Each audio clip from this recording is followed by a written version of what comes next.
सुप्रभात। 10th class 2 paragraph बेटा आप कर चुके हैं।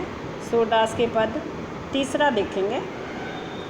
हमारे हरि हारिल की लकड़ी, हमारे लिए हारिल जो हैं श्री कृष्ण जो हैं हारिल की लकड़ी के समान है।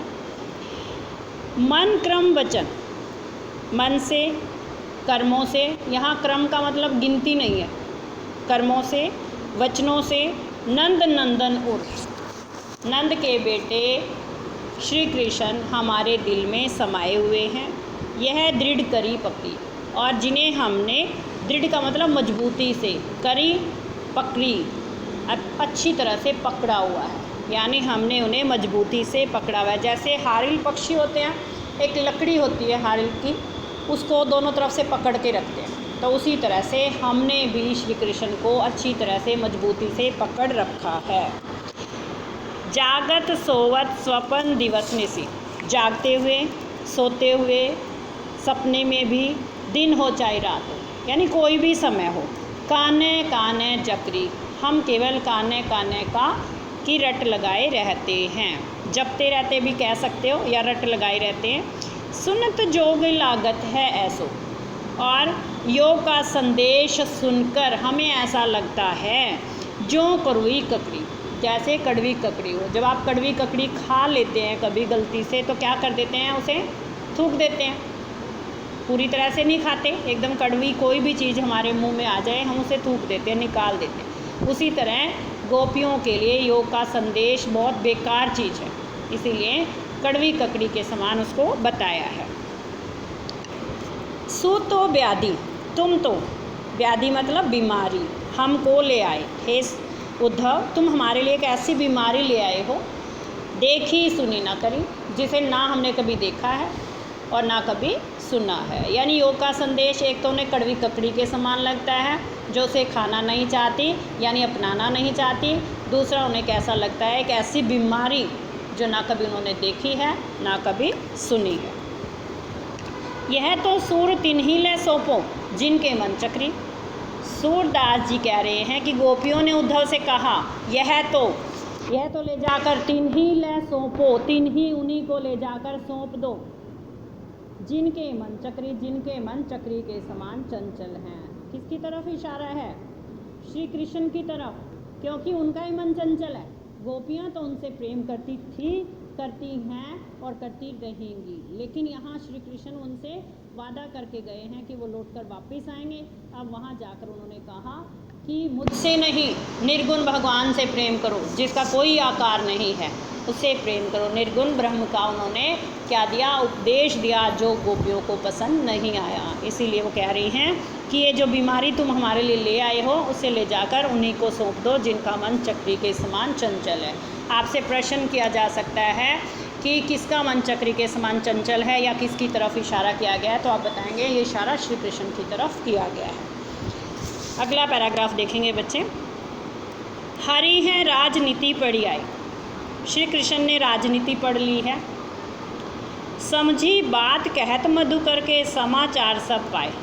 गोपियाँ कह रही हैं समझ गई हैं हम बात, सारी बातें कहत कहने से मधुकर के भंवरे के। भंवरा यहाँ किसको कहा गया? उद्धव को कहा गया है कि उद्धव ने जब हमें सारी बात बताई, समाचार सब पाए, तब हमें सारी बात अच्छी तरह समझ में आ गई कि श्री कृष्ण ने वहाँ जाकर क्या पढ़ ली है, राजनीति पढ़ ली है। यानी गोपियाँ कहना चाहती हैं वैसे ही बहुत चालाक थे वो, और वहाँ जाकर तो उन्होंने राजनीति पढ़ ली है। अब वो किसी की बात मानने वाले नहीं हैं और चालाक हो गए हैं। एक अति चतुर होते पहले ही, एक का मतलब एक, तो अति का मतलब बहुत ज़्यादा, चतुर थे, चालाक थे, होते थे पहले ही, पहले से ही, एक तो पहले से ही बहुत चालाक थे। अब गुरु ग्रंथ पढ़ाए, ऐसा माना जाता है ना, जो राजनीति में आ जाए तो चालाक और ज़्यादा चालाक हो जाता है। और अब उन्होंने गुरु ग्रंथ यानी राजनीति के ग्रंथ भी पढ़ लिए हैं, तो अब और भी ज़्यादा चालाक हो गए हैं।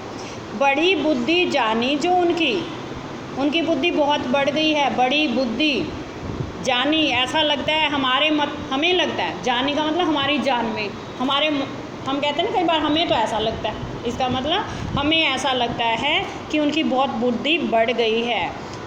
योग संदेश पठाए, जो उन्होंने हमारे लिए योग का संदेश पठाए, भेज दिया है।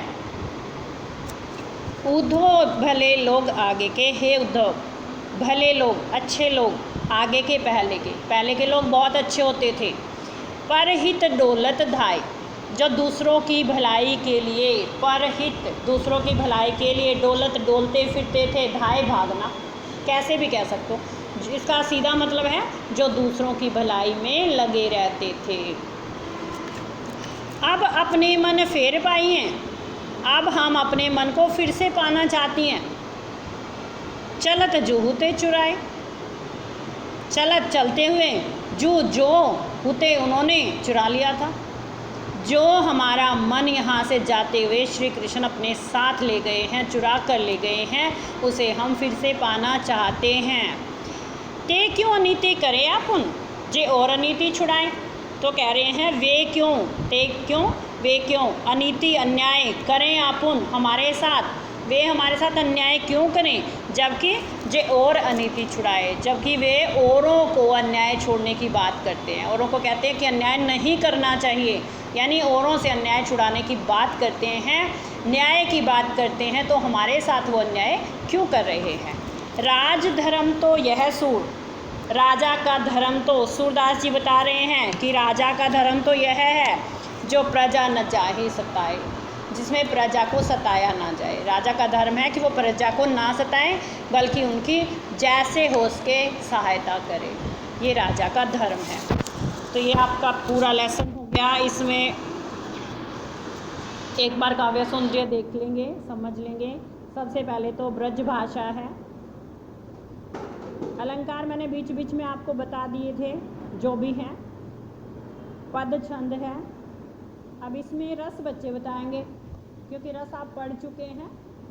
वियोग श्रृंगार रस, कौन सा रस है, वियोग श्रृंगार रस, और उसका स्थायी भाव भी आपको पता है। स्थायी भाव रति, वियोग श्रृंगार हो या संयोग श्रृंगार हो, उसका स्थायी भाव कौन सा होता है, रति। तत्सम शब्दों का प्रयोग है। ये सारी बातें आप ध्यान रखेंगे।